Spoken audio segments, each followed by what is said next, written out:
সার্কাসের man Joker ছিলাম। বাহ!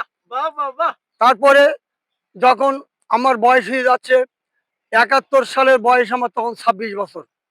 এই ২৬ বছর বয়সের পরে আমি আর কোনো যাত্রা মাঝে, মাঝে কয়েকটা করছি আরকি।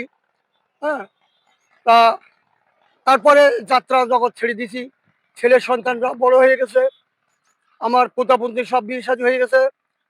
তো আমি এখন যাই হোক ওই প্রাইমারি স্কুল নিয়ে পড়ে আছি।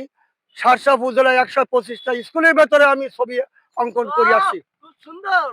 তারপরে আমার এই যে শ্যামনগর, টালা, ডুমুরিয়া এই এলাকায় প্রাইমারি স্কুলের আমার কাজ। সুদূর টাঙ্গাইল, ময়মনসিংহ, পোড়াবাড়ি পর্যন্ত আমি স্কুলের ছবি অঙ্কন করে চলে আসছি। বাহ! বাহ! বাহ!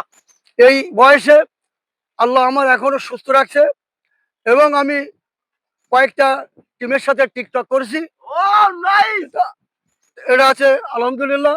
আমার এই বয়সে আমার এই যে একটা অর্জন, আমি সবার জন্যে দোয়া চাই যে আমাকে যেন আল্লাহ আরেকটু কয়েকদিন বাঁচিয়ে রাখে। তো আমার কথা আছে আপনারা সবাই এই বিপুল ব্লকে আপনারা সবাই ভিডিওটা দেখবেন। এই আমার প্রত্যাশা, এই আমার কামনা।